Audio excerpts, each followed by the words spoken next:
tere!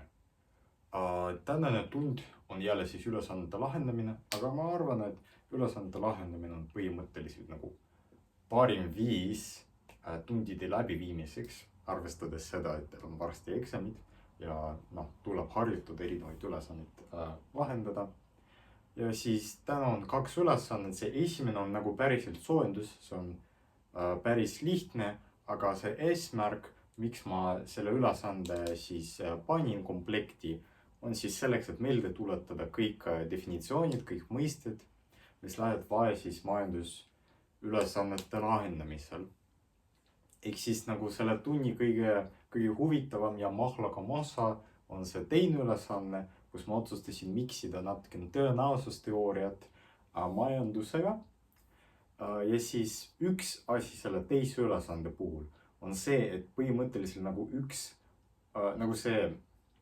mul on seal kirjas, et tuleb jutt keskväärtusest ja see keskväärtus on mõiste, mida te koolis ei õpi. Sellega puutuda kokku juba alles ülikoolis, aga ma otsustasin, et teen natukene sisejuhatuse ka tõenäosusteooria maailmasse ja seletan teile, mis on keskväärtus, kuidas seda saab leida. Aga okei, praegu tegeleme siis esimese ülesandega, aga see on päris lihtne ülesanne. Meil on lihtsalt, küsitakse, kui suur on intress, kui me paneme 1000 eurot tähtajalisele hoiusele 8 aastaks. Ja intress 1 aasta kohta on meil selline ja kapitalisatsiooni toimuvad kord kuus.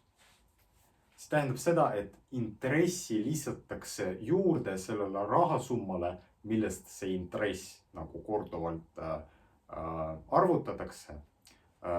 Kord kuus see toimub. Järelikult, kui meile on antud intress 1 aasta kohta, siis esimese asjana me peame leidma intressi 1 kuu kohta. Ja kuidas me seda teeme? Me oleme seda juba varem teinud. Selleks, et leida intress 1 kuu kohta, kuna aastas on 12 kuud, siis lihtsalt jagame selle meie intressi 12-ga. Ja nüüd ma pean kalkulaatorit võtma, sest ma ei oska arvutada. Aga okei, võtan kalkulaatorit. Ja võtame siis 0,56, jagame sellega ja saame nagu väga toreda arvu. Umbes sellise arvu. Ja siis edasi. Umbes sellise arvu. Ja siis edasi, selleks, et seda ülesannet ära lahendada, kasutame liitintressi valemi, sest tegemist on liitintressiga. Iga kuu lisatakse siis selline intress juurde ja see toimub siis 2-aastase perioodi jooksul. Järelikult selleks, et ära arvutada summa, mis lõpuks meie algne summa on 1000 ja see summa, mis lõpus tuleb, tähistame siis selle S-iga ja selle liitintressi valemi järgi. See tuleb meil 1 pluss see asi jagatud siis 100-ga, sest see on meil antud protsentides. Ja me peame siis kogu selle avaldise tõstma astmesse 24. Miks 24? Sest 2 aastat on 24 kuud. Ja siis jääb ainult siis selle kohutava avaldise väärtuse ära arvutada, aga see kalkulaatori abiga see ei pea raske olema. Ma praegu teengi seda. Okei, kui me arvutame selle siis välja, loodetavasti kalkulaator on õigesti selle teinud. Ja me saame, et see on umbes selline arv. Ja selleks, et leida intress, lihtsalt peame sellest lõppsummast lahutama algse summa. Ja kui me seda teeme, siis me saamegi vastuseks 118,31 eurot. ja see on meie intress. ehk siis selles ülesandes võib-olla kõige keerulisemad kohad olidki nagu arusaamine, mis on antud meile ja kuidas lõppvastuseni jõuda. sest seal oli siis antud intress 1 aasta kohta, meil kapitalisatsioonid ehk siis intressi lisamine toimub kord kuus, igakuiselt see toimub. järelikult me peame kuidagi sellest aasta intressist leidma kuu intressi ja seda me teeme lihtsalt jagades selle aastase intressi 12-ga läbi. ja pärast seda lihtsalt kasutame lihtsalt tavalist liitintressi valemit. ehk siis selles ülesandes ei ole midagi rasket. Okei, liigume siis teise päriselt huvitava ülesande juurde. Okei, teine ülesanne. ja ma panin selle tahvelile siis lühidalt kirja selle algse lõbusa püstituse saate siis dokumendist lugeda. seal on siis selle fondi nimeks valitud riskantne kapibara, sest ma armastan kapibarasid ja okei. aga põhimõtteliselt ülesanne seisneb selles, et me investeerisime 1000 eurot 8 aastaks ühte fondi. ja siis see fond me saame kas väga kõvasti võita, ehk siis saada palju raha, kui meil veab muidugi. aga saame ka päris normaalse, päris kõrge tõenäosusega ka raha kaotada. ja need tõenäosused on meile siis teada. et tõenäosusega 0,6 ühe aasta jooksul suureneb siis fondi pandud raha 50% võrra. ehk siis näiteks kui me paneme 1000 euro, siis esimesel aastal tõenäosusega 0,6 selle aasta lõpus meie rahasumma on juba 1500 eurot. aga samas tõenäosusega 0,4 väheneb aasta jooksul pandud summa 30% võrra. ehk siis tegelikult tõenäosusega 0,4 esimese aasta lõpus meie summa ei ole enam 1000, vaid 600. ehk siis me kas võidame päris hästi või siis kaotame päris valusalt. ja meie käest siis küsitakse, et mis on oodatud intress, et mis on see saadud tulu sellest investeeringust, mida me siis võime oodata. ja kuidas sellele küsimusele saab üldse vastata. ehk siis selleks, et sellele vastata, paneme tähele, et meil on põhimõtteliselt ainult 4 erinevat olukorda, mis saab 2 aasta jooksul juhtuda. esimene neist on siis olukord, kui mõlemal aastal meie rahasumma suureneb. tähistame seda sellega, et 2 noolt ülesse. tähendab seda, et meil 2 korda järjest lihtsalt raha suureneb. ja kui me juba teame, et see suureneb, siis me teame täpselt, mis protsendi võrra ta suureneb ja me saame lihtsasti arvutada siis sel olukorral intressi, mis meil tuleb. kuidas me seda saame arvutada? lihtsalt meil oli alguses 1000 eurot. esimese aasta jooksul suureneb see 1000 eurot 50% võrra, ehk siis me peame arvu 1000 korrutama arvuga 1,5 ja siis see omakorda juba, kuna kapitalisatsioonid toimuvad kord aastas, siis teisel aastal juba sellest summast hakatakse intress arvutama. ja siis me korrutame selle rahasumma veel 1,5-ga. ja praegu ma arvutan tulemuse. natukene oodake. aga okei, ma võin isegi ilma kalkulaatorita seda arvutada. ehk siis see tuleb 1000 korda 2,25 ehk siis 2250. ja paneme tähele, et see olukord juhtub meil tõenäosusega 0,6 korda 0,6 ehk siis 0,36. sest selleks, et esimesel aastal selleks, et esimesel aastal meil see rahasumma kasvaks, no see toimub meil tõenäosusega 0,6 ja teisel aastal samamoodi. Selleks, et ta kasvaks, see siis sündmus toimub meil tõenäosusega 0,6, siis me peame, kuna need on sõltumatud sündmused, see, mis toimub teisel aastal, ei sõltu kuidagi sellest, mis toimub esimesel aastal, seega me lihtsalt korrutame need tõenäosused omavahel kokku. Okei, teine võimalus on see, et esimesel aastal meie rahasumma kasvab, teisel aastal kahaneb. Sel juhul esimese aasta lõpus meil on selline rahasumma käes ja kuna teisel aastal see kahaneb 30% võrra, siis me lihtsalt korrutame meie selle uue rahasumma 0,7-ga. Ehk siis tegelikult nagu sel juhul, tegelikult see ei olnud intress, vaid nagu meie summa, mida me siis lõpus saame, aga intressi saab arvutada lahutades sellest lõppsummast algse summa. Ehk siis tegelikult sel juhul on intress päris magus. See on peaaegu nagu see summa, isegi nagu suurem võrreldes selle algse summa, millega me alustasime. Ehk siis see on nagu päris hea olukord, aga see toimub suhteliselt harva. Ehk siis meil peab nagu väga hästi vedama selleks, et me saaksime selle suure intressi.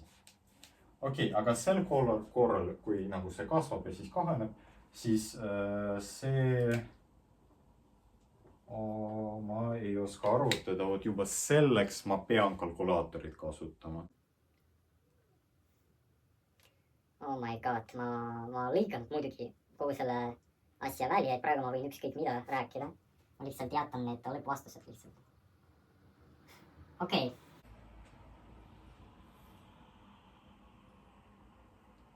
Ehk siis sel juhul see lõppsumma, mis meil tuleb, on see. Ja järelikult nagu sel juhul see intress on ainult see arv siin.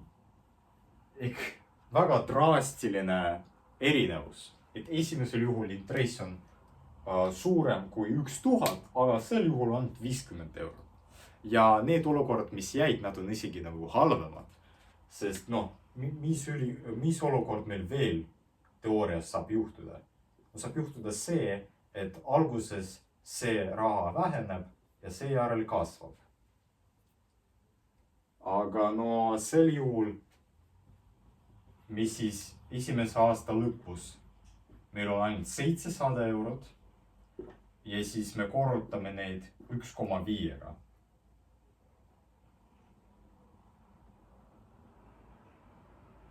Ehk siis tegelikult sama tulemus siin. Sama tulemus, mis siin.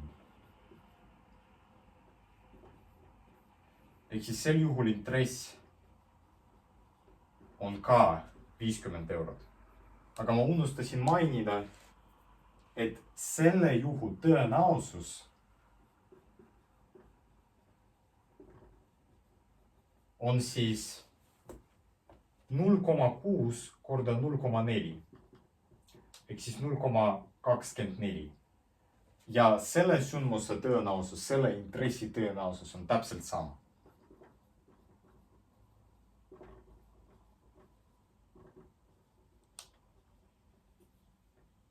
Sest esimesel aastal, selleks, et esimesel aastal see meie raha väheneks, see tõenäosus on 0,4 ja teisel aastal see tõuseks, see tõenäosus on 0,6, korrutame need kokku, saame 0,24 ja siis korrutise väärtus ei sõltu meil tegurite järjestusest.